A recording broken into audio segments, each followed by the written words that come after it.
At an Urban Connections speed dating event, you'll roughly get around 4 minutes to talk to each guest. Now during that time, you need to talk about yourself, you need to listen to the other person talk about themselves and decide whether you want to see them again or not. Now if you do want to see them again, you need to use those few minutes very wisely, and you need to basically get across the message that you have stuff in common and it would be a great idea to meet again. So how do you do that?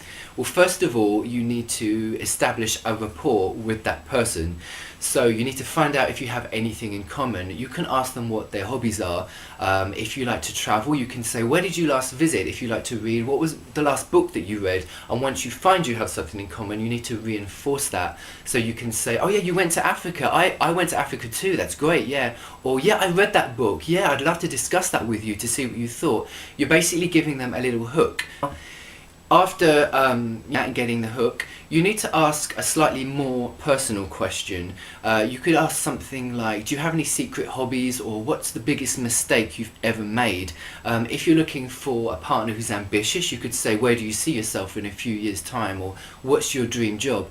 What you're wanting to do is to get them to volunteer some information which is slightly more personal, and by doing that you're building more of a connection, and then hopefully, they will turn the tables and ask you the same question, and you can volunteer the same personal information and build that connection even more.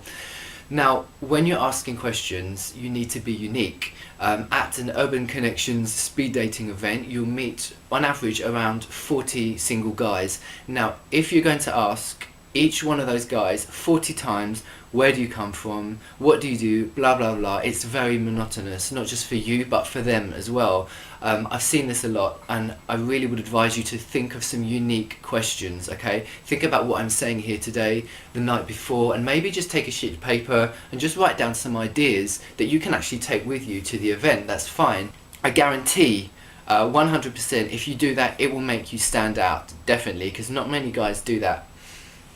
Now, another thing you can do is to use humour to make him laugh. That's a really great way to build rapport and to make him remember you and to want to see you again, because everyone wants to be with people, who make them laugh. It's natural.